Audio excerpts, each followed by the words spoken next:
contemplation de la nature. Bonjour, comment vous allez? Je vais très bien et j'espère aussi pour vous que vous allez très bien. Ça ne sert à rien de venir vous raconter nos difficultés. Chacun a ses difficultés et j'aimerais juste vous dire qu'il faut prendre soin de vous. Voilà. Le thème de ce live de ce matin, c'est prendre soin de vous. Alors, comment on prend soin de soi?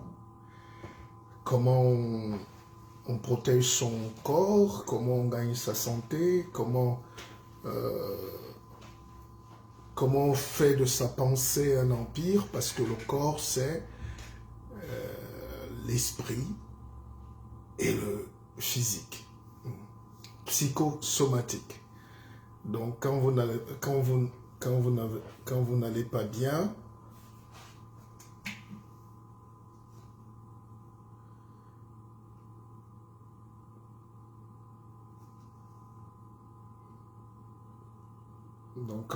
pas bien, vous sentez évidemment que le corps ne répond pas.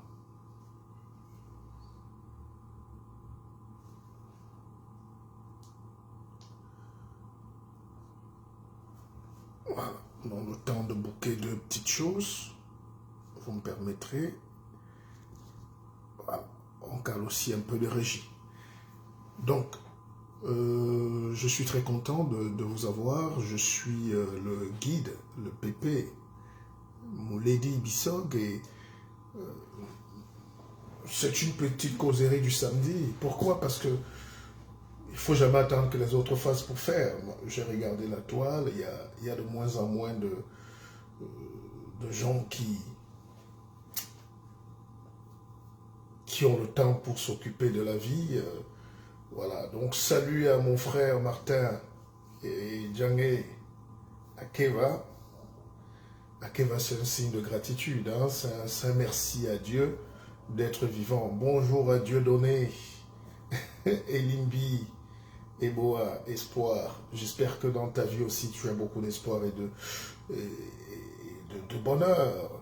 À Steve, Kamwa, Kamdem, bonjour à vous. Vous êtes simplement adorable parce que il faut cultiver cet esprit d'aider les autres. Il faut cultiver cet esprit d'aider les autres. Parce que j'aime souvent dire qu'il n'y a pas de professeur de la vie, mais il y a de professeurs dans la vie. Hein? Parce que nous ne donnons pas. Nous ne donnons pas. On est pauvre parce qu'on ne donne rien. On est pauvre parce qu'on ne partage pas. Mais je pense que Dieu met à chacun la même quantité de richesse et d'énergie quand on vient sur terre. C'est à chacun de développer et de trouver où est-ce que Dieu a caché son paquet de fromage, ou de chocolat, ou de mitumba. Hein?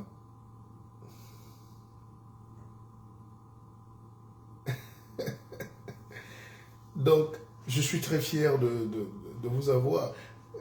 En réalité, bon, c'est un moment de réflexion, hein. C'est pas un moment de buzz. Sortons un peu de ce bavardage qui nous perd le temps. Parce que dès qu'on a fini de parler des autres et des intrigues, il n'y a pas un endroit où les gens veulent écouter, veulent apprendre autre chose. Moi, j'ai grandi dans un espace où j'avais une famille où on aimait débattre, on aimait rigoler. Bon, c'est un peu disparu aujourd'hui, mais les échanges, le partage, la rigolade, la bonne humeur, tout ça a disparu. Aujourd'hui, les gens veulent nous faire croire qu'il faut être méchant, qu'il faut être bête, qu'il faut être médiocre, qu'il faut être nul pour être bien. Moi, je ne peux pas croire. Je ne peux pas croire. S'il y a un seul homme qui reste bien sur terre, ça doit être vous. Cherchez à être bien. Quand vous êtes bien, votre vie aussi rayonne. Votre vie change. Votre vie... voilà, je vous ai parlé, et bientôt vous serez au courant, mais je vous ai parlé d'un projet de télévision sur lequel on travaillait, mais ça a pris 2 ans. Et aujourd'hui, on arrive à la finalisation. Bientôt, on va lancer la télévision qui va redonner le pouvoir à la pensée positive noire, africaine. Mais il faut savoir qu'entre le temps où tu conçois un projet, le temps où tu trouves un frère que Dieu t'a envoyé, ou un ami, un partenaire pour finaliser, trouver les capitaux, former l'équipe, lancer le projet, ça peut prendre 4-5 ans. Et c'est pendant la période où on monte nos projets que les gens nous abandonnent.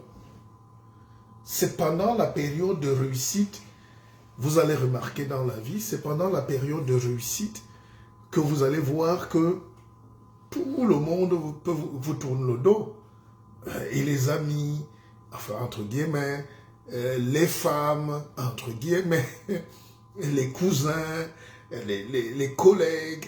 Bref, vous ne servez à rien quand vous ne produisez plus, quand vous ne donnez plus. Et nous qui avons toute la vie donnée comme des malades, à un moment on peut se sentir abusé, fatigué et choqué. Or, c'est là où il faut avoir la force mentale. Donc, vous tous qui me suivez ce soir, gardez, ou ce matin, gardez déjà votre force mentale. Dites-vous que quand c'est pour vous, c'est pour vous. Dites-vous qu'il n'y a pas de découragement. Il n'y a pas...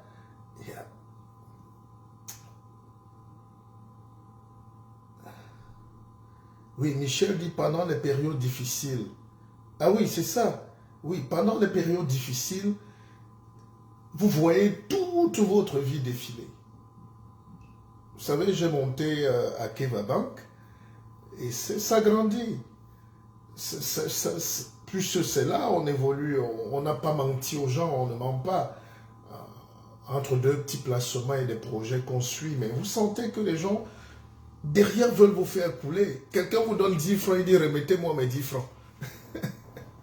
Mais c'est pour que vous fassiez faillite, pour que vous échouez, pour que vous ne réussissiez même pas. Donc, nous ne savons pas attendre, nous ne savons pas aimer, nous ne savons pas faire confiance. C'est pour ça qu'on ne sait jamais pourquoi les gens viennent vers vous. Moi, j'ai commencé le métier de la communication très tôt, donc j'ai tout vu. Je suis passé par toutes les étapes. Et il suffit que vous soyez populaire et célèbre dans la vie, ou dès que la célébrité commence à venir, c'est là où vous découvrez tous les visages. Moi, j'ai tout vu. À une époque d'ailleurs, quand je commençais, quand vous savez que j'ai été le premier journaliste, animateur d'une radio privée à Douala, on a lancé la première radio avec Feu Tom Yoms et sa femme Dinali. J'étais la première voix. Et quand je faisais des émissions, les gens sortaient les baffes. À Douala, hein, je ne parle pas du village. Les gens mettaient les baffles en route. Nous sommes dans les années 2000, les gens mettaient les baffles. Et avec Tom Yoms, on était venu à Paris, on a acheté tout le matériel. Voilà, donc.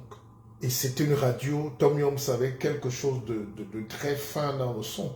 Donc quand je finissais les émissions, il y avait au moins 50 personnes qui venaient m'attendre. Et c'était inédit, c'était trop beau. Les gens venaient pour les autographes, les aides, les bonjours. Donc les problèmes des gens, ce n'est pas aujourd'hui qu'on commence. On ne se fabrique pas, on ne ment pas. Voilà. Quand vous avez une vie, vous ne pouvez pas mentir. On sait qui vous êtes. Sauf dans nos pays africains, pauvres, où les gens n'ont pas le discernement entre le vrai et le faux pasteur, entre le bon médecin et le charlatan, entre le vrai naturopathe et le petit voyou du quartier, le guérisseur et le bombok. Vous savez qu'en réalité, quand on dit bombok, quand on dit pépé, c'est quelqu'un qui soigne en réalité. C'est un roi, c'est quelqu'un qui a des pouvoirs traditionnels, spirituels, hérités, c'est pas fabriqué. C'est dans le... On te transfère du pouvoir. Et nos ancêtres avaient cette capacité de transmettre le pouvoir, de donner la force, de faire vivre un esprit. Enfin, c'est-à-dire de mettre un esprit vivant dans un objet pas vivant. On donne une âme à un arbre et ça devient votre totem. On donne une âme à, à un fleuve. On donne une force de l'esprit. Et c'est tout ce qu'on développe aujourd'hui dans les nouvelles technologies. Quand vous avez aujourd'hui les algorithmes qui travaillent, des Zuckerberg, là, Facebook et tout, c'est très puissant aujourd'hui. Aujourd'hui, dès que tu penses, alors ça c'est peut-être un truc que vous devez travailler chez vous, il y a la force de la pensée. Aujourd'hui, moi il m'arrive tout le temps, hein, il m'arrive tout le temps de penser à quelque chose et ça se réalise. Je vous prends un petit exemple encore. Hier, on a vu le match du Cameroun face à l'Algérie. Bon, je ne vais pas trop commenter, mais je vais dire aux Camerounais d'être patients. C'est une fierté d'avoir déjà un encadrement national. Maintenant, il faut expurger de cette équipe la négativité, la médiocrité. La plupart des joueurs ont plus de 30 ans. Ils jouent dans des championnats inconnus. C'est des médiocres. Vous ne pouvez pas faire un procès à l'entraîneur alors qu'il vient de commencer. Il faut former une équipe. Il faut aller dans ce truc-là. Ça, c'est un autre débat. Donc, hier, je regardais le match France-Côte d'Ivoire. La Côte d'Ivoire qui est une très bonne équipe. La France, alors, c'est le plus grand centre de formation du monde. Mais pendant que les équipes entraient en jeu, j'ai dit à la personne qui était là à côté de moi, qui m'est très proche, je lui ai dit, le meilleur joueur de cette rencontre, ça va être le petit qui est là, c'est Tchouaméni. Elle ne connaissait pas Tchouaméni. Mais j'ai dit que c'est Tchouaméni et il va marquer. Et cette parole que j'ai déclamée s'est réalisée. À la fin, Tchouaméni a marqué à la fin du match, il était l'homme du match. Tchouaméni, c'est le jeune joueur de l'équipe de France qui est d'origine camerounaise. Donc, c'est-à-dire, c'est quand tu ne connais pas, c'est quand tu ne crois pas à ta puissance que tu doutes de toi dans ta vie. Les gens qui sont éclairés, les gens qui sont spirituellement élevés ne doutent pas. C'est pour ça que j'ai écrit dans une partie de ce livre, vous pouvez partager le direct, hein, c'est pas interdit qu'on ait aussi des moments calmes de réflexion, de tranquillité. J'ai écrit dans ce livre que je vis ma vie comme un vieux, je vis ma vie comme un grand sorcier qui a déjà vu sa vie. Qu'est-ce que je voulais dire par là? Je voulais dire que ceux qui ont la grande intuition, c'est ça la force de l'intuition. Quand tu as la force de l'intuition, tu fais toujours les bons choix, tu ne doutes pas. Tu sais que tu vas gagner, tu sais que tu es meilleur, tu sais qu'on ne peut pas t'écraser, tu sais que tu n'es pas esclave, tu sais que tu es maître de tes pulsions, maître des émotions, maître de ta vie, maître de ton destin. Et c'est là où les autres nous ont empêchés d'être maîtres de nos destins. La colonisation a quelque chose de... On croit que c'est un jeu, mais nous payons encore le prix. L'esclavage a quelque chose de très méchant. C'est le sommet de la méchanceté humaine, mettre les autres en esclavage. Aujourd'hui, en parler pour les Noirs, pour les autres peuples, c'est comme si c'est un crime. Mais regardez comment les Juifs, que je suis les émissions de Michel Drucker les dimanches, là, il fait toute une émission, il ne reçoit que les Juifs, que ses frères, lui-même est juif. Et ces Juifs-là viennent parler de leurs problèmes, de la Shoah, de la déportation, de ceci. Et ils viennent avec leurs livres, leurs théâtres, leurs trucs. Ils viennent se donner du courage pour avancer. Et puis nous, on est dans le rôle de se plaindre. Mais pourquoi vous vous plaignez? Les Juifs ne passent pas une journée sans écrire sur la mémoire juive ce qui leur est arrivé, la Shoah, dénoncer, montrer qu'ils existent, se battre. Mais vous êtes là, vous, dès que tu parles de l'esclavage à quelqu'un, oh, dis donc, tu aimes trop le passé. Non, ce n'est pas pour qu'on s'enferme dans le passé, mais c'est pour voir les conséquences. Les conséquences aujourd'hui, c'est qu'on ne sait pas qui on est. Vous demandez à un noir qui il est, il ne sait pas. Tu ne peux pas être bouddhiste, franc-maçon, réseau chrétien, chef du village, et parce que tu... Lions Club, non, on ne peut pas être tout à la fois. Ça, même dans le ventre, ça fait quand même une indigestion. Hein? Et même quand on veut entrer dans les choses des autres, il faut y aller fortement. Donc je parlais de l'intuition. Je disais que les algorithmes aujourd'hui sont tellement puissants. La science aujourd'hui va tellement loin qu'on est capable d'imaginer ce que ton cerveau imagine. Quand vous allez maintenant sur Facebook, la preuve, ça vous le savez, faites cette expérience. En tout cas, moi, je fais cette expérience sur les réseaux sociaux. Il m'arrive de penser à quelqu'un. Je dis, tiens, j'ai pas vu Manuel Essissima, mon tonton, depuis quelques mois. C'est bizarre. Et dès que je me connecte, c'est lui qui m'envoie un message où il est connecté, où il est sur ma page. Dès que je pense à une musique, tiens, je peux écouter Richard Bona. Je vois la vidéo de Richard Bona qui apparaît, ou je vois Bona en direct. Dès que je dis, mais Michel, je veux des nouvelles de... Alors, est-ce que c'est mystique ou spirituel ou religieux ou tout ce que vous voulez? Mais il faut donc savoir que les autres sont déjà à ce niveau de la science. Et c'est dans ce monde du contrôle de la pensée qu'on est en train d'entrer. Et les gens qui ne sont pas prêts, les gens qui perdent le temps, les gens qui ne se forment pas, les gens qui ne travaillent pas, qui ne lisent pas, qui ne se développent pas, qui ne comprennent pas, seront toujours ceux qui vont le plus souffrir. Le monde est tellement bien fait, ce n'est plus les diplômes qui sont importants. C'est ta capacité, oui, mais quelqu'un qui a fait sa thèse en 1975 sur les fourmis et les termites ne peut pas comprendre le monde des logiciels, des algorithmes aujourd'hui. La moitié des gens qui nous dirigent n'ont jamais vu un ordinateur en Afrique. Pourtant, les jeunes ont 20 ans, 30 ans. Ils sont sur les réseaux sociaux.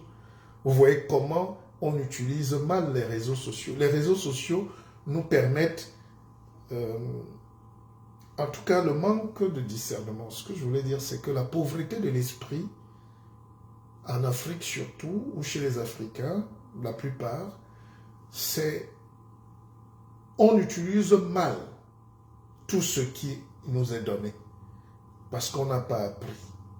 Si vous donnez ce livre ici à une maman au village, elle va plutôt déchirer les pages pour emballer les beignets, n'est-ce pas?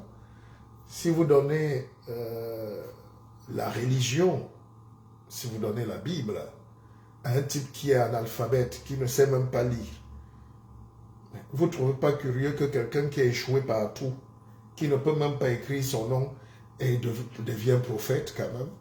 C'est pas possible. La Bible, c'est un livre très compliqué, hein. C'est très... c'est sophistiqué. Hein. Il y a des degrés d'intelligence là. D'ailleurs, c'est pour ça que le colon, en venant nous dominer, est venu avec ça dans ses bagages. Parce que s'il n'avait pas ça, il ne pouvait pas nous arracher les terres, nos femmes, nos enfants, pour les mettre en esclavage. C'est parce que c'est des livres très puissants. Tout est en parabole, tout est au second degré, il y a un troisième degré, il y a un quatrième degré. Et quand vous avez ce genre de truc, vous donnez un outil comme ça à quelqu'un, il va devenir fou. Donc, en Afrique, alors, vous avez constaté que tout ce que les Noirs font tourne au négatif. C'est-à-dire, vous pouvez donner, je prends souvent cet exemple, vous donnez le couteau à un bandit, il vous poignarde. Hein? Vous donnez le même couteau à un médecin, il vous opère, il vous guérit. Vous donnez le couteau à un bon cuisinier, il vous découpe une bonne sauce aux oignons.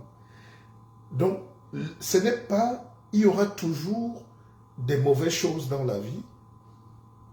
Il y aura toujours, bonjour Alexandre, comment tu vas? Mon cher jeune frère Alexandre, bon week-end à toi. Kamal.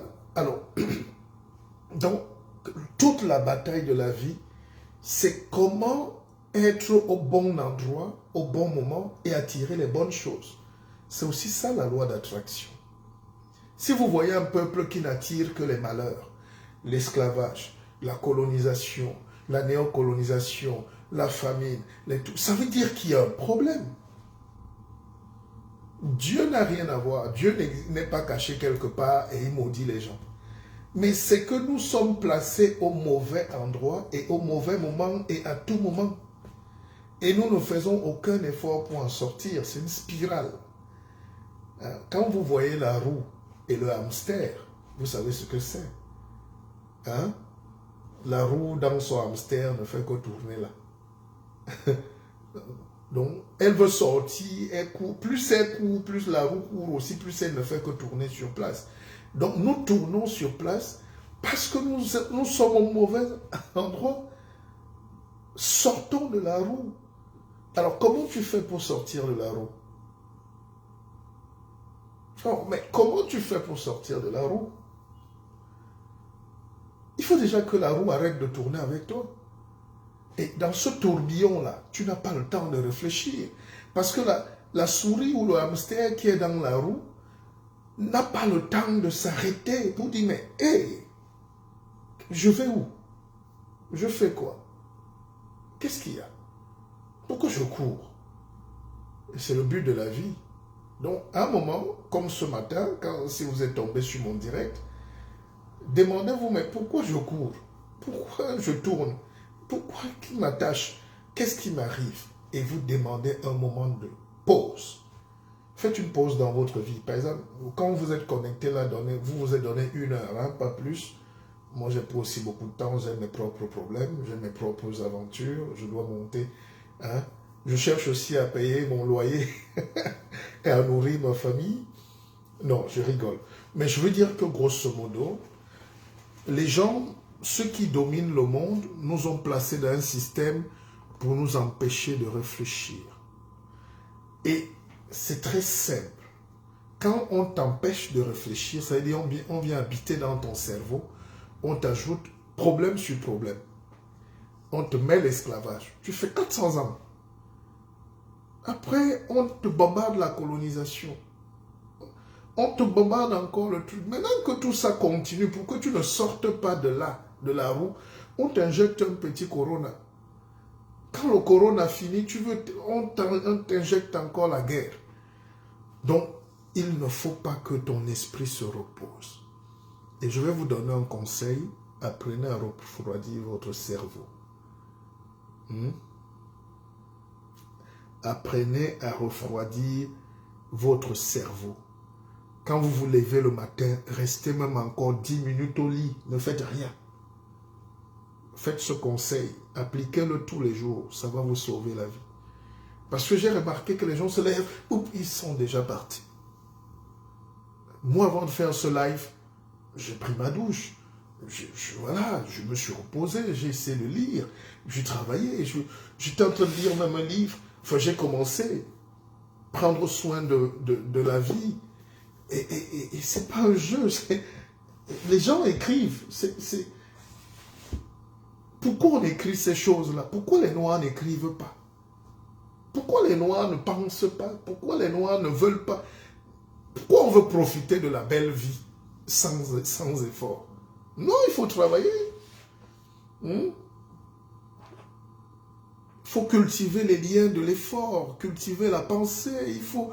Laissons ces choses-là, le bavardage, tel a fait que, tel n'a pas fait que. Il faut se poser pour le travail. Son et bolondeye moussima, comme disait ma grand-mère. C'est le travail. C'est-à-dire les autres nous... Vous savez, j'ai vu en Afrique, il n'y a qu'en Afrique où un jeune se lève le matin, il attrape la Bible ici. Hein? Peut-être c'est la misère ou le chômage. Il va à un carrefour et il y a 300, 500 jeunes qui sont là avec lui toute la journée. Il parle des choses du Moyen-Âge, des choses d'il y a 2000 ans qui n'ont pas de sens. Ils te racontent tout, ils défendent une vérité qui est leur vérité, mais qui est juste dans leur petite tête. Ils te parlent des choses, du monde, de l'amalgame. Alors, ceux qui n'ont pas lu, vous savez ce que c'est que l'ironie de Socrate? Socrate, c'était un grand philosophe. Socrate, c'était un grand philosophe grec. Gréco-romain. Socrate, c'est le père de l'école, de la philosophie. Hein? Son fameux « connais-toi toi-même ». C'est toi-même. Hein? Connais-toi toi-même. Comment tu veux parler de quelqu'un alors que toi-même tu ne te connais pas? Comment tu veux même critiquer l'autre alors que tu ne te connais pas toi-même?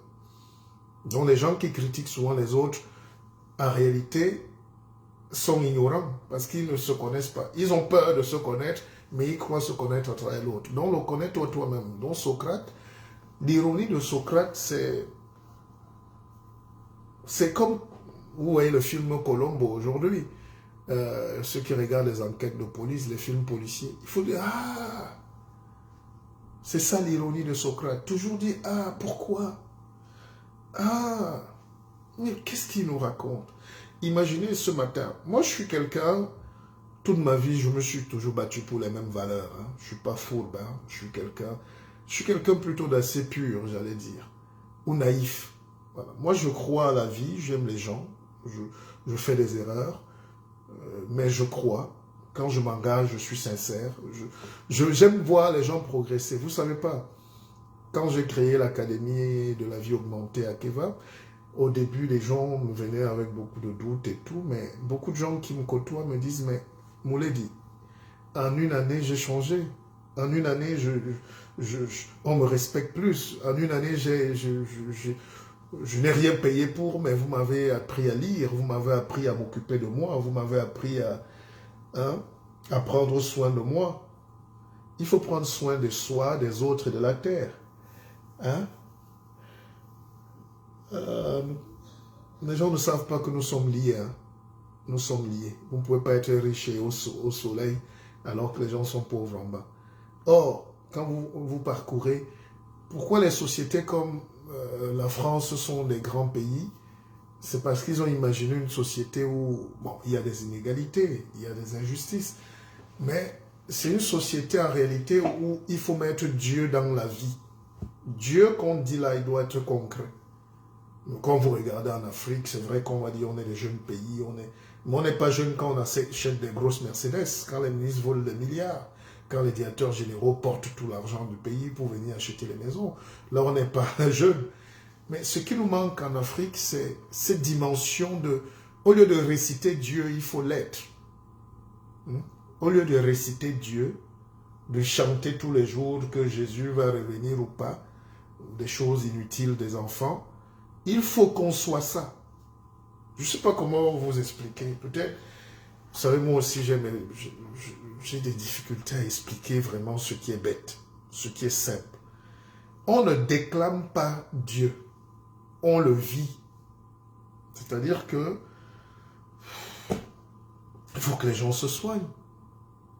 Il faut que les femmes aillent à l'école, que les enfants mangent, qu'il y ait du travail. Ou même s'il n'y a pas du travail, qu'il y ait de la sécurité sociale. C'est ça Dieu. Hein? Dieu n'est caché nulle part. Dieu, c'est la conscience supérieure que les hommes adoptent face aux autres. Et c'est pour ça qu'on dit prendre soin. Hein? C'est-à-dire, tu es ministre, tu es député, tu es maire, je prends soin des autres. Je prends soin de mon village, de ma commune, de la ville, du pays. Et puis on développe. Tant qu'on n'a pas ça, il n'y aura jamais de développement. Les plus grands nombres d'égoïstes que j'ai vus, c'est dans les pays africains. C'est-à-dire que vous êtes avec une élite même qui a été formée en France, au Canada, partout, mais quand ils sont là-bas, ils sont très méchants. Ils sont très méchants. Les gens sont extrêmement égoïstes en Afrique. Un égoïsme primaire, barbare et rebarbatif. Ils sont sauvages. Donc le gars imagine qu'il peut avoir 24 4-9 dans sa maison. Hein? Quelqu'un a 10 terrains, 10 villas, 50 voitures enfermées dans son parking. Et alors, je vous raconte une petite histoire. J'allais un jour à Douala, ceux qui connaissent le Cameroun, c'est l'axe Yaoundé-Douala. C'est très dangereux, hein, la circulation.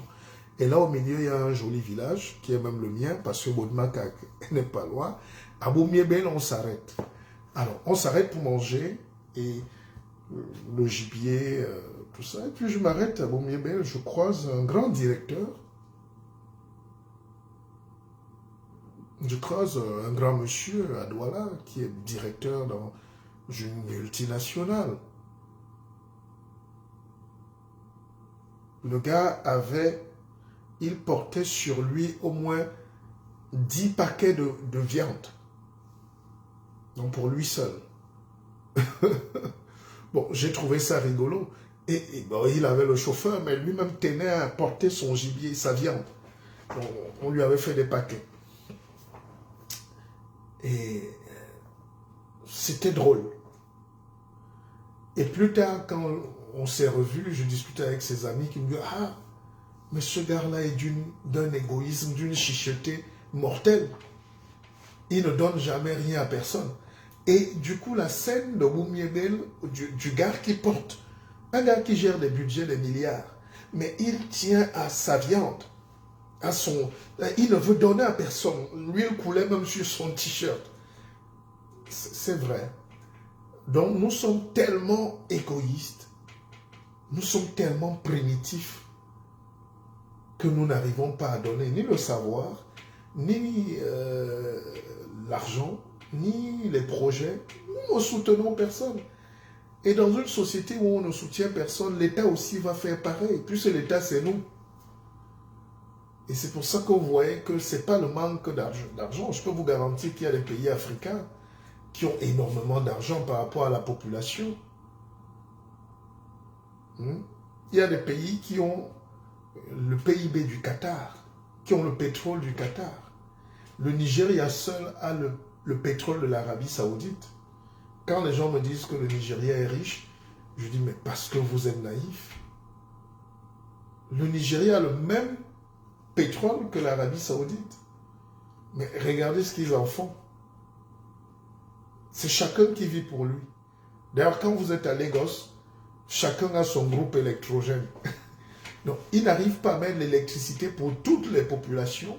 Il y a des gens à Lagos qui dorment avec la lampe tempête. Et c'est pareil dans toutes les villes africaines. Vous produisez du pétrole. Mais les autres n'arrivent pas. Parce que vous pouvez trouver un Nigérien qui est très riche parce qu'il ne partage pas. Il ne partage pas. Alors nous sommes dans ces visions primitives, primaires de la vie, où on est enfermé dans un égoïsme.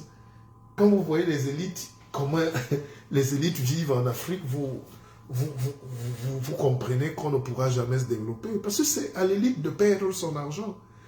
L'élite est là pour miser son argent dans le développement.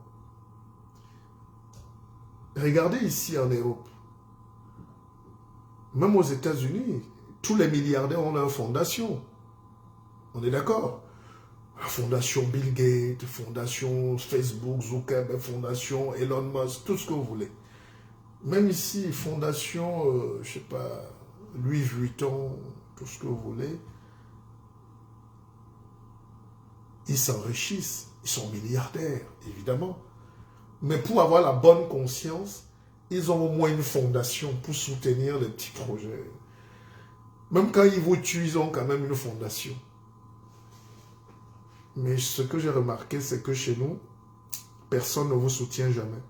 Au contraire, quand ça commence à marcher même, quelqu'un veut vous faire couler, veut vous humilier, parce qu'il vous a donné 10 francs. Et après, on critique. Après, c'est-à-dire, on a le courage de critiquer les Occidentaux. Hein. On a le courage de critiquer les États-Unis.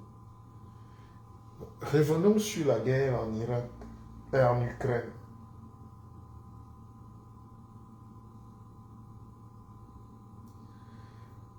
Si vous n'avez pas compris comment marche le monde vraiment, c'est que vous allez mourir vraiment comme vous êtes venu. Vous allez partir comme vous êtes venu. Alors, je vous explique. Comment deux frères déjà se battent? Les Russes et les Ukrainiens, c'est deux frères. Alors, et maintenant, ils se battent pour la vision du monde. Ce n'est pas la couleur de peau, ce n'est pas le racisme. Ils se battent pour la vision du monde. Les autres aiment le Coca-Cola, les autres n'aiment pas ça. Les autres aiment Jésus-Christ et tout ce qui va avec. Les autres aiment la Croix-Rouge, tout ce que les autres n'aiment pas ça. Les autres ne veulent pas être des esclaves d'ici, mais ils sont frères. Et puis, les Américains qui sont derrière les Ukrainiens, même les Européens, au lieu d'aller soutenir les Ukrainiens, qui sont leurs partenaires, c'est eux qui ont créé la guerre. C'est les Européens, les Occidentaux qui ont créé la guerre. Et surtout les Américains derrière. Au lieu d'aller donc soutenir ces gens, ils envoient les armes. Est-ce que vous avez compris? Ça ne m'intéresse pas de parler de cette guerre. Hein. C'est les pauvres qui payent. C'est vous qui payez le pain plus cher, le pétrole plus cher, le gasoil plus cher. Et ceux qui vendent le pétrole se sont enrichis. Ceux qui ont acheté les stocks de pétrole, les réserves de pétrole il y a 6 mois, savaient qu'il y aura la guerre. Donc c'est eux qui gagnent. Et vous avez vu ici en France, Total a porté plainte à un homme politique, Dupont-Aignan, parce qu'il a, ou je ne sais pas qui, Jadot, pardon, écolo, parce qu'il a dit que Total est criminel. C'est Total qui organise la guerre. Et oui, mais vous allez être surpris de savoir que c'est les multinationales, les riches, qui organisent la guerre. Alors, comment tu es en train de lutter quelque part, au lieu de venir t'aider moi-même, je t'envoie les armes. Et je te fais payer les armes. Pourtant, on est partenaires. Est-ce que vous comprenez? Alors, qui gagne? C'est le vendeur d'armes. Les Américains vendent les armes. Les Américains veulent casser le pétrole russe pour vendre le leur. Les Américains veulent reconstruire. Ils veulent trouver de nouveaux marchés. Les Occidentaux. Et l'argent est tellement fort. On a demandé donc aux entreprises occidentales de partir de la Russie. Les gars disent non. Nous, on n'a rien à voir dans votre histoire. Donc, il faut que l'Africain comprenne que la valeur qui dirige le monde aujourd'hui, c'est la valeur de la puissance. Et cette puissance est matérialisée par l'intelligence. Cette intelligence est matérialisée par l'argent. L'argent, le pouvoir économique, c'est ça. Et pour avoir le pouvoir économique, il faut avoir un pouvoir spirituel. Tout est lié dans la vie. Tu ne peux pas séparer la spiritualité de l'économie. La guerre en Russie est une guerre économique. Parce que c'est une guerre spirituelle. Et qui dit spirituel veut dire culturel. Personne ne peut laisser l'autre venir envahir son territoire. Parce que vous allez être esclave, dépendant, colonisé. Et en Afrique aujourd'hui, on ne parle plus de décolonisation. En Afrique aujourd'hui, les gens ont oublié, ils ont fini par trouver normal d'être dominés. Vous voyez? Mais pourquoi je ne vois pas vos messages? Il y a un problème quand même. Est-ce que vous pouvez partager un peu? Parce que j'ai un problème avec Facebook qui commence à nous restreindre, à nous... J'ai un problème. J'ai un problème avec Facebook. Alors, ce qui est magique, donc, je te le disons, c'est que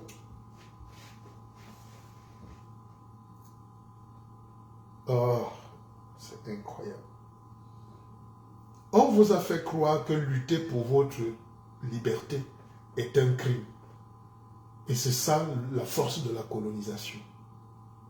Celui qui te domine te fait croire que ça ne sert à rien de lutter. Tu es bien comme ça. Celui qui t'écrase, celui qui te tue, vient te dire de rester là où tu es. Nous, à Fumba, on dit Antoine, attends là. Hein?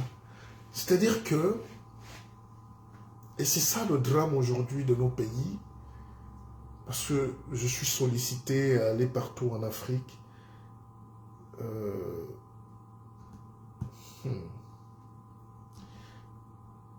On est en train de rationaliser la bêtise. On est en train de rationaliser la bêtise.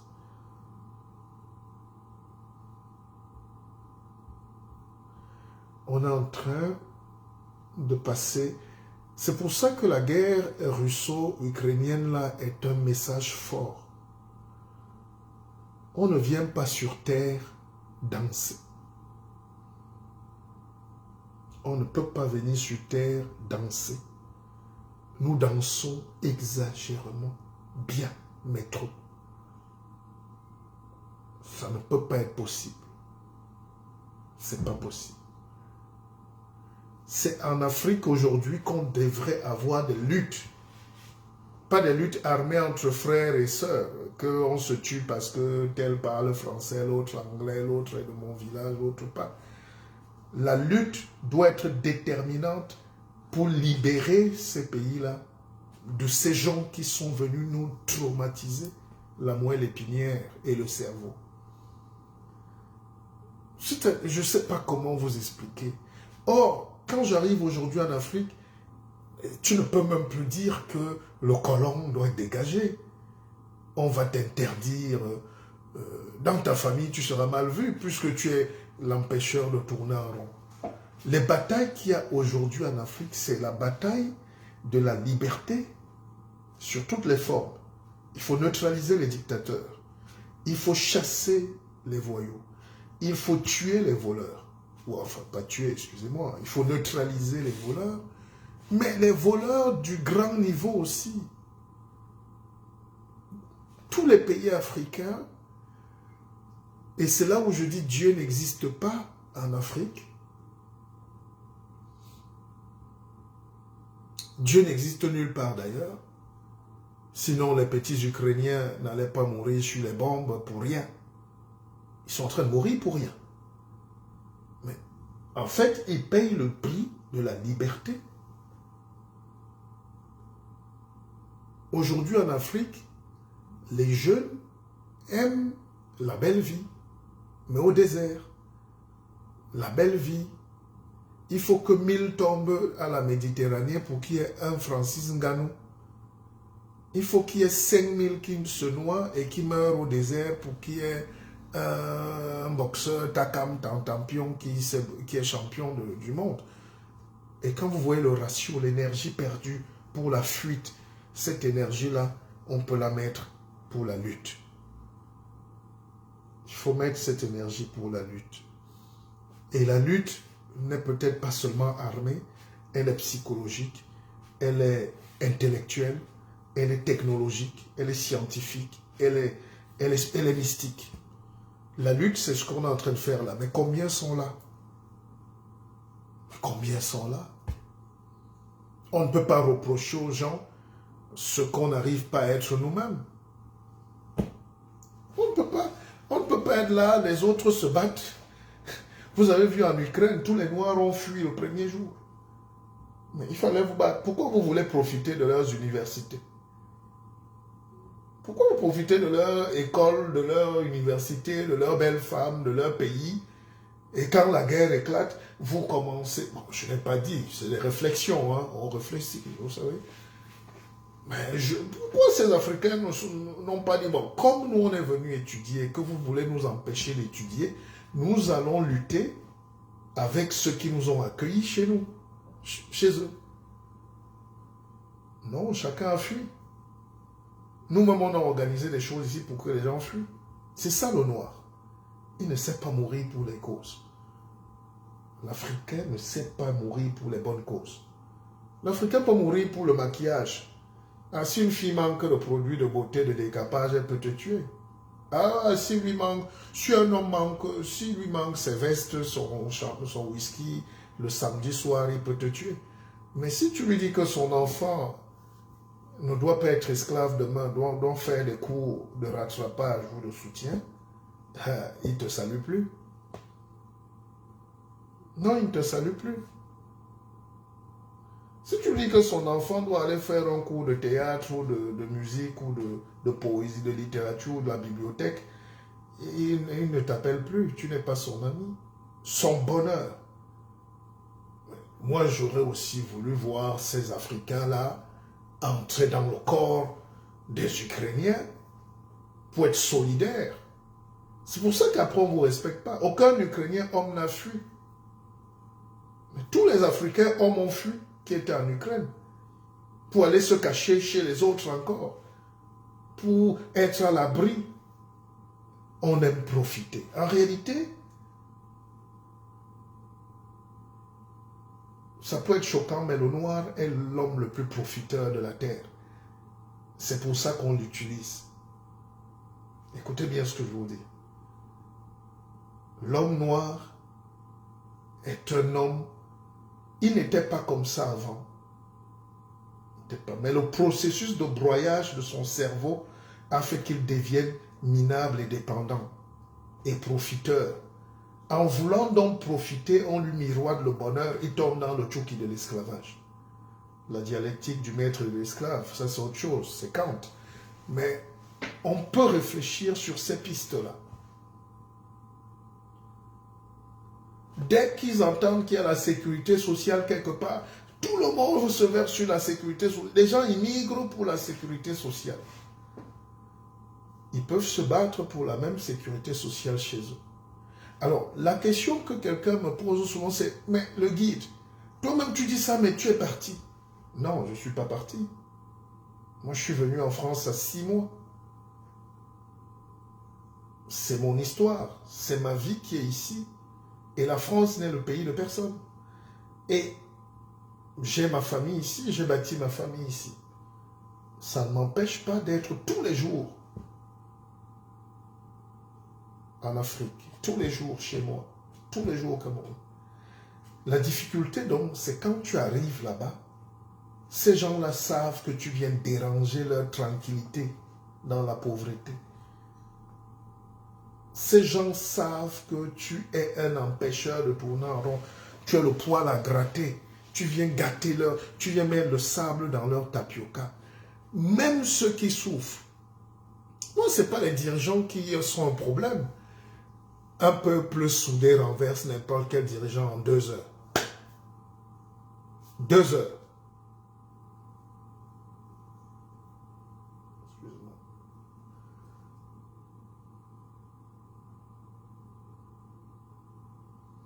Un peuple civilisé, cultivé, conscient, fait tomber un système en 2 heures. Je n'ai pas dit 2 jours, j'ai dit 2 heures. Mais la difficulté, c'est de trouver des gens qui comprennent. La difficulté, c'est de créer. Vous savez ce que j'ai entendu? C'est-à-dire qu'on ne prendra jamais un bon dirigeant qui se bat pour le peuple, qui aime la vérité, qui vient pour la justice sociale. Citez-moi un dirigeant en Afrique qui respire la justice sociale. Tu as l'impression qu'ils ont pris l'avion, on est venu les jeter là. Et ils n'ont rien à foutre de ces gens-là. Ils prennent leurs ordres de très loin. Ils sont d'ailleurs dans les ordres. Ils sont aux ordres. Et le peuple commence à aimer ça. D'autres vont dire Stockholm Syndrome. D'autres vont dire, oh, mais bon. Mais il est très malvenu de parler d'élévation d'esprit, de la conscience. Vous allez dans les villages, vous allez dans les petites villes, vous allez même dans les grandes villes, vous voyez comment la femme souffre. Comment l'homme est devenu animal en plein centre-ville. Les gens mangent la poubelle. Mais ces gens-là te disent, ne viens pas nous embêter. Tu viens nous déranger avec tes théories. Laisse-nous comme ça. Tu viens même nous montrer quoi? Et beaucoup font cette erreur. Ils vont même pendant les élections choisir des députés, des maires qui sont extrêmement faméliques, affamés et méchants. Juste parce qu'ils sont aussi affamés que pour vous libérer, vous n'avez pas besoin de prendre quelqu'un qui est plus pauvre que vous, ou qui est aussi pauvre que vous. Et le premier réflexe, c'est qu'il aura l'occasion de manger et vous narguer. Et c'est là où je vous ai dit, l'ironie de Socrate revient. Colombo, dites-vous toujours, ah, mais pourquoi? Alors, si moi je suis en France aujourd'hui, c'est pas parce que je veux, c'est parce que je n'ai pas le choix. Je n'ai pas le choix. Je n'ai pas le choix. Je ne trouve pas ma place. C'est-à-dire, ne sous-estimez pas la force de méchanceté de ces Africains-là. Quand vous arrivez par exemple au Cameroun, c'est guerrier. Vous venez là avec les bonnes idées, vous passez à la télé, la cravate, le costume est frais, tout ça. Les gars vous attaquent sur votre costume. Parce qu'ils attaquent votre posture. Les gars ils vous invitent pour se moquer de vous, de toi. Que ouais, cause toujours. Dis donc, laisse-nous ça, dis donc. Après ça, nous on retrouve notre matango tranquille, dis donc. Allons boire. Allons manger, dis donc. Allons boire. Il y a un petit bar là au coin là. Il y a... Tout tourne autour du bar, de l'eau, du resto, de l'auberge. Hein? Bar, hôtel, snack.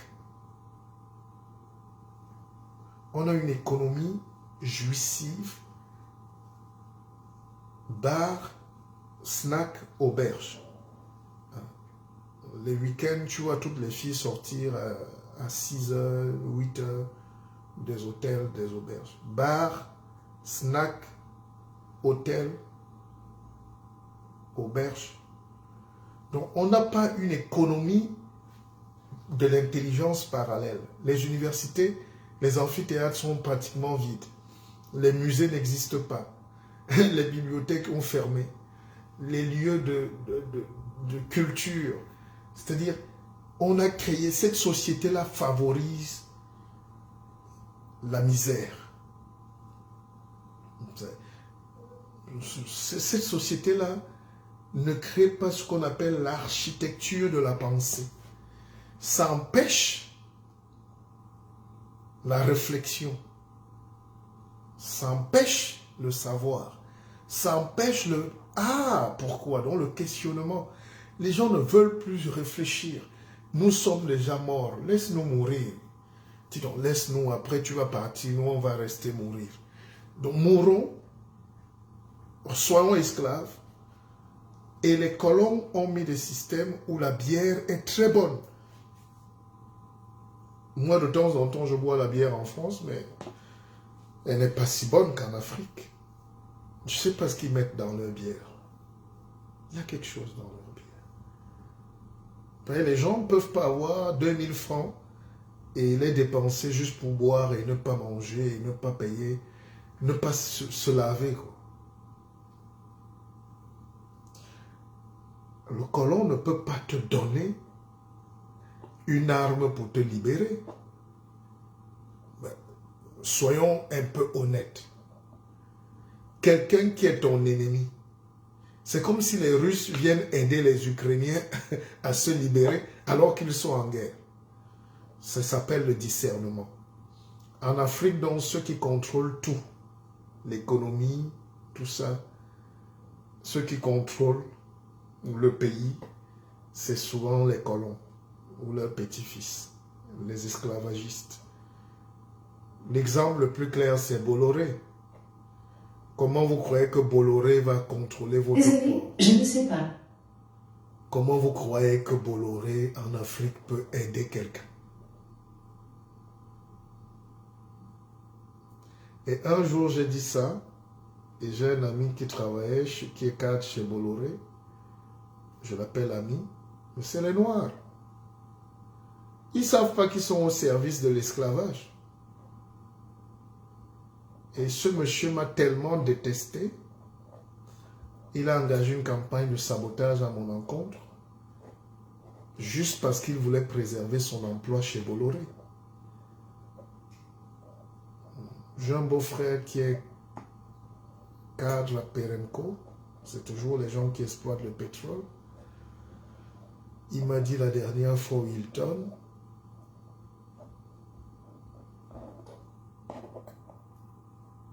que j'arrête de faire mon sabotage gratuit. Et ils ont réussi au Cameroun.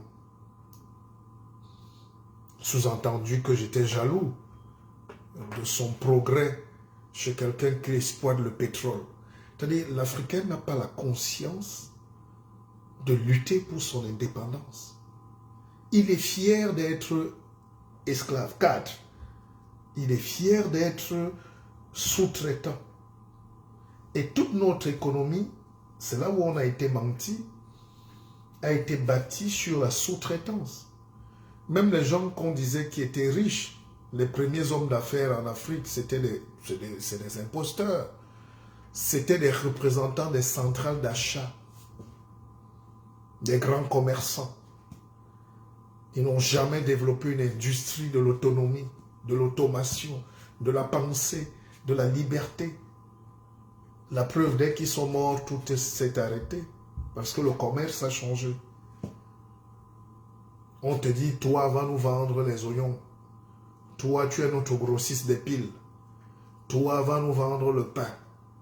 Toi, vends-nous la provende. On ne t'a pas dit de fabriquer. Et les Occidentaux ont fait... Moi, j'ai discuté avec un haut cadre français. Peut-être qu'ils ont raison. La France a fait la plus grave erreur de sa vie à un moment. C'est qu'elle a pris ses meilleures usines. Elle est venue les installer en Afrique. Parce que dans leur rêve, c'était une France grande, avec l'Afrique dedans, tout ça. C'est ce qu'on appelle l'Empire. Ils ont fait ça, ils ont essayé, ils ont pris à l'UQAM, Péchiné, ils ont mis beaucoup de sociétés, les sociétés. Quand on dit qu'on avait les industries, il ne faut pas être malhonnête. Ce n'était pas vos industries. Ce n'était pas vos industries. Les gens ont porté leur savoir-faire, ils sont venus mettre. Mais après, ils ont vu votre cœur là, ils ont dit, des noirs aussi. Si on leur laisse ces choses-ci, si on leur donne cette automation-là, ils vont nous détruire. Ils sont tellement méchants entre eux déjà. Je ne suis pas sûr qu'ils vont laisser le monde. Parce que si un pays africain, bon, vous savez que l'Afrique du Sud a la bombe atomique, a l'arme nucléaire. Si. Même les pays comme le Cameroun travaillent sur l'arme nucléaire depuis les années 75. Mais dès que le pouvoir est tombé entre les mains de Mandela, une des conditions c'était il faut supprimer l'arme nucléaire. Parce que avec vous là, votre cœur là, des gens qui aiment prier Jésus là, au lieu de pratiquer le bon cœur, vous êtes dangereux. Bon, donc je grossis, hein, mais on avance. C'est une causerie, c'est une réflexion. Et si ces gens-là s'étaient dit, ils vont reprendre leurs industries, parce que, et c'est comme ça qu'ils ont commencé à démonter toutes leurs usines.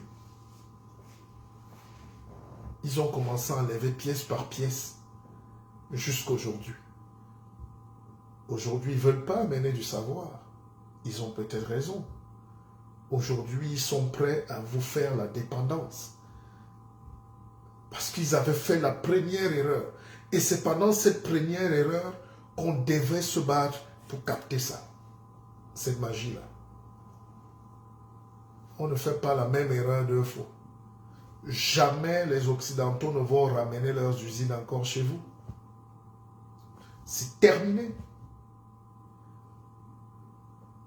Ils ont essayé chez les Chinois.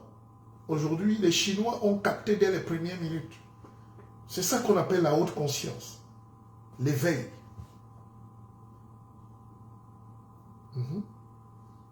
Les Européens, les Occidentaux, imaginent un monde où ils aiment l'argent. Ils n'aiment pas Dieu, ils ne connaissent pas ça. Ils aiment l'argent. Leur Dieu, c'est l'argent. Alors, où ils peuvent faire des bénéfices, ils s'installent. Alors, ils avaient imaginé qu'en Afrique, ils seront bien. Ils vont grandir, ils vont manger, Ils ont mis les usines. Ils ont vu les gars venir là avec un peu de sel. Ils font tomber la machine en panne. On ramène toute la machine en France à réparer. Les gars disent, ces gens-ci sont dangereux. Au lieu de travailler pour le progrès, comment capter, comment tricher, comment brancher, ils veulent détruire. Ils ont enlevé tout. Et on est bloqué là aujourd'hui. Comment faire pour remettre les usines chez nous? Comment faire pour recapter cette énergie? C'est Dieu qui donne cette intelligence. Les Chinois ont donc vu comment ça marche. Dès qu'ils ont pris, ils ont flatté les gars d'amener leur train, leur voiture, leur truc. Mais tu fais Range Rover, le gars fait Rover Range. Le lendemain, il change. Et je l'ai écrit dans ce livre que je vous demande d'avoir.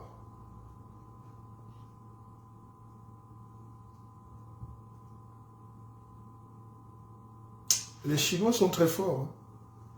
Méfiez-vous des Asiatiques. C'est-à-dire, les gars ont compris que dès que le gars te donne, tu lui dis, gars, amène-moi l'usine de fabrication de vélos ici. Non, l'Européen lui vient parce qu'il sait qu'il veut gagner. Il n'aime que l'argent.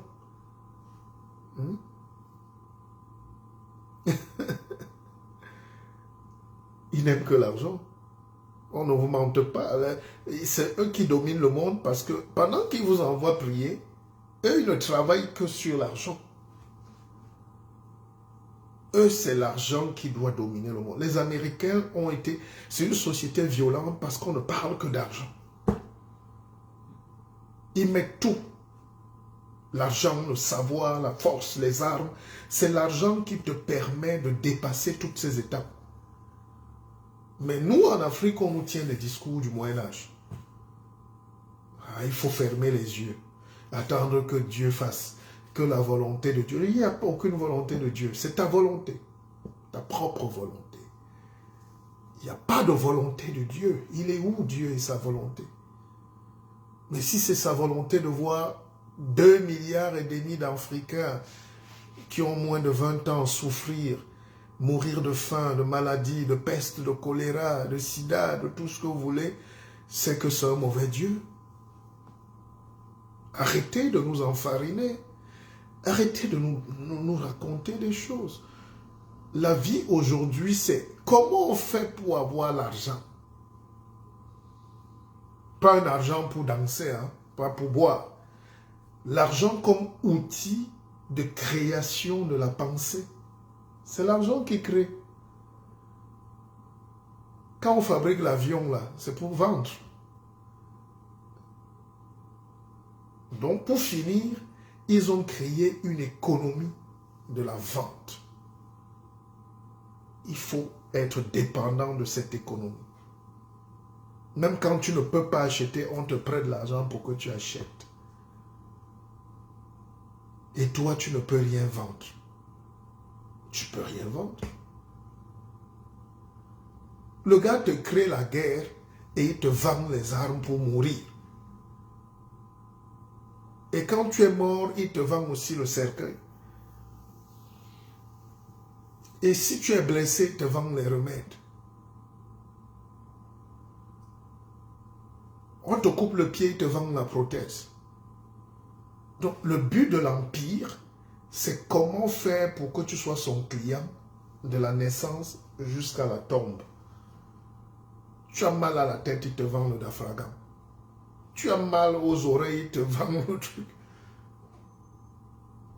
Tu es même content. Il te vend un truc pour être content et il te vend un truc pour être fâché. Il te vend la maladie, il te vend la guérison. Tu ne peux pas t'en sortir. Et leur plaisir, vous savez, je suis entré au stade pendant la Coupe d'Afrique des Nations là, et j'avais eu un ticket VIP, VVIP, et j'étais assis dans la tribune officielle, et j'étais à côté de l'ambassadeur d'un pays que je ne vais pas citer, et dès qu'il m'a vu, il m'a seulement fait un clin d'œil. Le genre de clin d'œil complice, qu'on se comprend.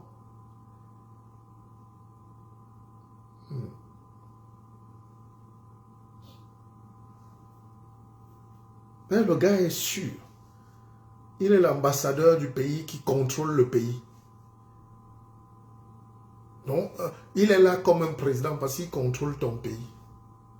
Et c'est ces batailles-là qui doivent nous intéresser, pas les batailles de « je suis plus diplômé que toi, je suis... » Qui est plus diplômé que qui?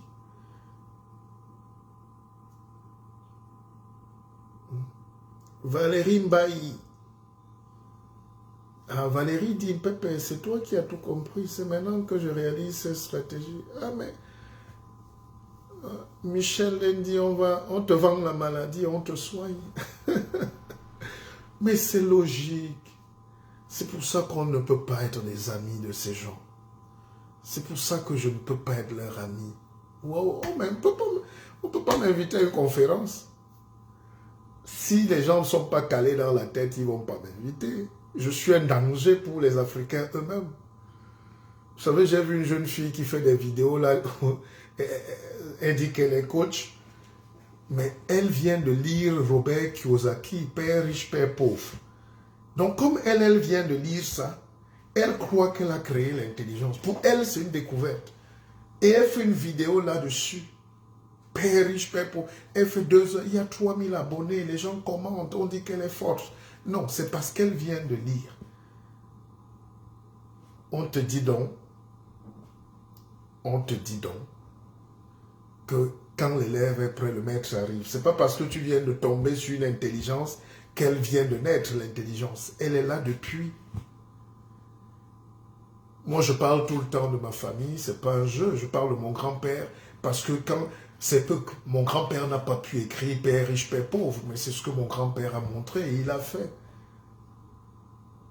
Donc, dans la vie, il faut se battre pour le savoir. Parce que l'Afrique est le seul continent, aujourd'hui, il y a encore l'ignorance. Enfin, l'ignorance qui grossit. Hein. Les petits leaders, moi je suis là, moi je discute avec personne sur Facebook. Je ne cherche pas les vues, je ne veux pas être star. Je suis né comme ça. J'ai connu tout ça avant tous ces gens qui découvrent la célébrité, non? On n'est pas là pour ça. Donc on fait un travail méticuleux, scientifique et sincère. Mais les gens croient aujourd'hui que, comme... Alors, qu'est-ce que Colette dit? Ah oui, numéro Lomi. Oui, quelqu'un te fait planter son cacao et il te vend d'abord les engrais. Alors, je vous raconte l'histoire tout le temps. Après, il te vend le chocolat. Mais c'est quand même incroyable. Quelqu'un te vend l'engrais. Il te vend la sémence. Il te vend les pesticides. Et il te vend... Tu lui remets et il te revend le chocolat. Ouais, c'est des petites questions, mais c'est les vrais problèmes aujourd'hui. C'est les vrais problèmes. C'est les vrais problèmes.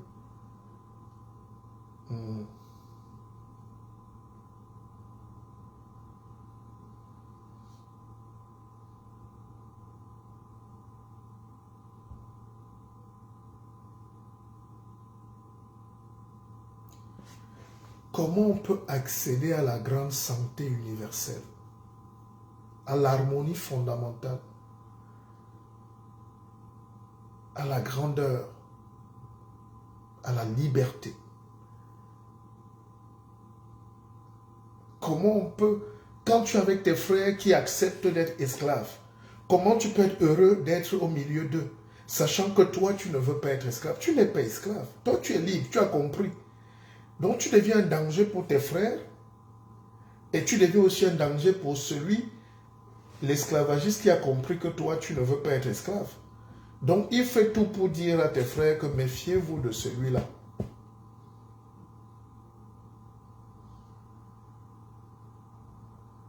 Il vous dit, celui qui t'esclavagise dit méfiez-vous de celui-là.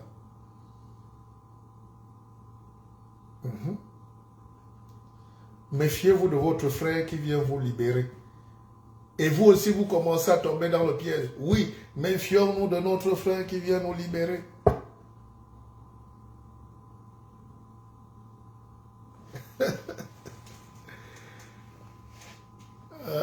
If you want to know the truth, follow the money. Boubacar Kamara. Ah, toi, tu es intéressant. Oui, c'est ce que je vous ai dit. C'est le principe américain. Les Américains ne badinent pas. Qui veulent te vendre.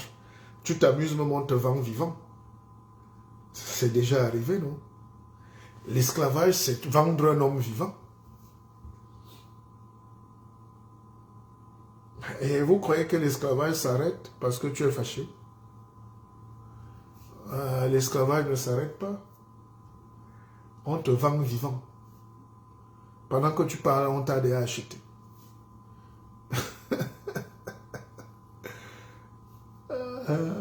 Mais puisque tu ne sais pas qu'on est en train de te vendre, tu es en train de rire avec ton ennemi.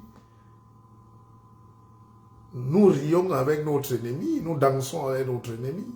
Nous supervisons les travaux de notre ennemi. Nous accompagnons notre ennemi à nous acheter, à être riches, à acheter nos terres, nos femmes, nos enfants. Nous aimons la facilité. Les gens ont compris, les Occidentaux ont compris que le nègre aime les discours et la facilité. Et il va vous montrer. Hugo Chouille ou Pépé. Ah non, les gars vont vous montrer, vous n'allez pas vous en sortir dans ces conditions-là. Vaut mieux lutter comme les Ukrainiens et tout le monde meurt. Ah, moi, je suis prêt à mourir. Hein. Je suis prêt à mourir. À quoi ça sert de vivre toute une vie à accompagner un dictateur, un tyran, un exploitant, en ayant l'espoir que ça va s'arranger demain?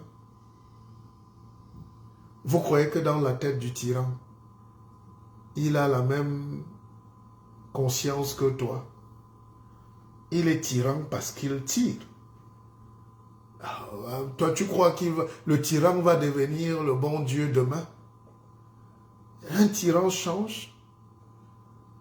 À quoi ça sert de laisser le tyran en espérant que demain il va changer ou demain ça va changer? Dès qu'il part, le petit tyran revient. Il laisse son fils. Même quand il meurt, on met son fils. Et puis, ça ne change pas. Donc, si vous ne prenez pas cette lutte-là dans le cœur, si les gens ne décident pas fondamentalement, oh, bon, on a dit la prochaine conférence, c'est le 30 avril, samedi 30 avril, Akeva Business Conférence Nature, réservez vos places. Commandez déjà le prochain livre, il est en train de sortir, beaucoup sont en train de le commander, on a pris un peu de retard, mais c'est la science. Hein. Ici, on ne publie pas les livres dans les casiers. Il y a un comité scientifique, on contrôle, c'est à valeur de thèse. Hein. Donc les gens questionnent la pertinence de tes analyses, est-ce que tu as le droit, est-ce que... Donc le livre, j'ai déjà fait ma part. Et je suis heureux de voir que vous le commandez. Et puis, moi, je suis là. Ceux qui veulent des conseils, du coaching, de la formation, l'académie est là. On le fait bien. Ceux qui veulent mâcher un peu des coachs sociaux, on est là. Ceux qui veulent avoir des projets, des conseils, ceux qui veulent investir, on a Keva Bank. Donc, suivez-nous. Et puis, voilà. N'oubliez pas de télécharger l'application Kezan. Ça va vous faire du bien. Allez, merci.